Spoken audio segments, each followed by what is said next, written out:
Hey you!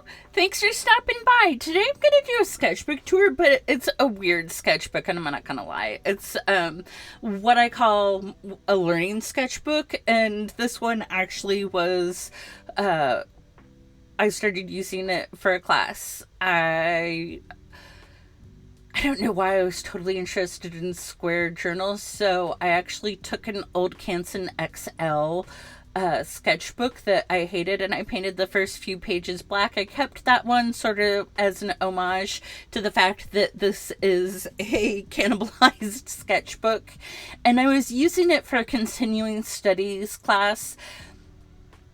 And so you'll see a lot of notes in the beginning of the coursework, and then the professor caught on to me and she was like, no ma'am, you need a much larger sketchbook. So I went from this little guy who could fit nice in my lap to, like, oh my gosh, it was bigger than an it was probably like a 9 by 12 or something like that. Horrible.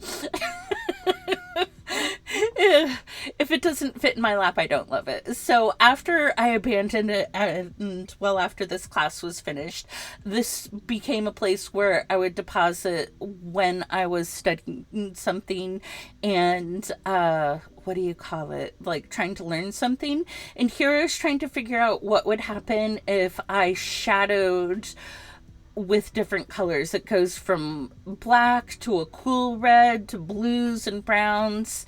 And I thought that it was cool, so I stuck it in this. You'll see a lot of lessons that I stuck in. The original course started off with oil pastels.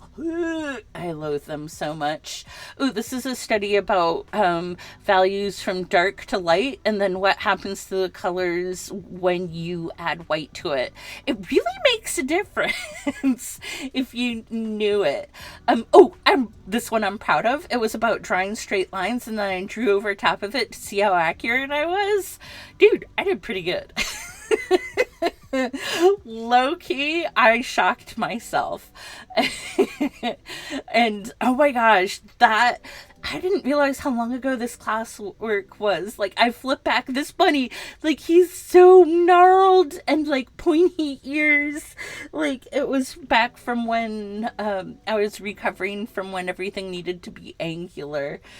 Someday I'll have to like find some of my oldest artwork that I can find and show it to you, because it's definitely changed in its form. And so you see, like, on the right of this is a whole bunch of the studies for the class. Oh, there I'm pointing out why I don't use front and backs of pages most of the time.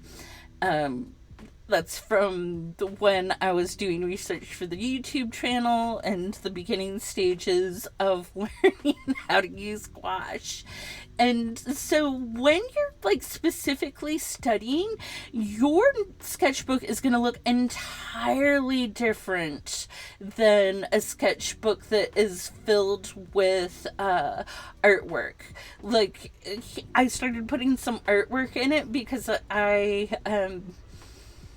I think it was I accidentally skipped a page and I put him in there after I did these color studies when I was trying to learn the colored pencil. I was doing that a blending technique between one color and then a whole bunch of different colors: red, orange, yellow, green, blue, purple, black, I think, and seeing what it did. I don't remember what the application was for it, but I was into it. And you'll see a lot of these pages in between these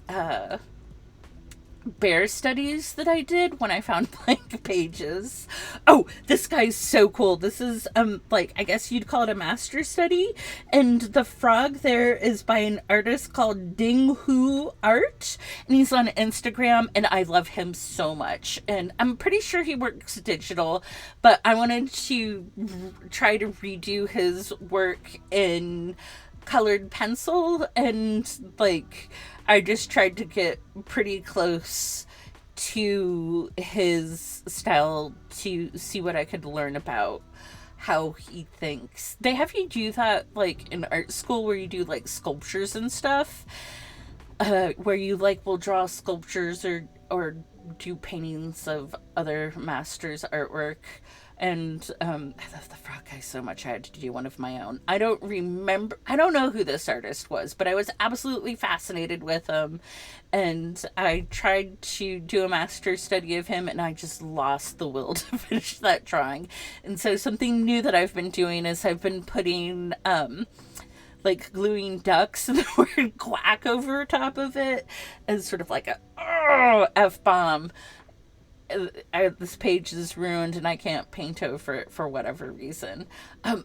J. Ram straws. I ended up running out of room in this notebook and to do what I wanted to do, and so you'll see me switch to two side spreads, which is not something I normally am doing, but it was a lot of fun. I don't know if I learned anything. I think these lessons were about forms in front and behind each other, and there's the end.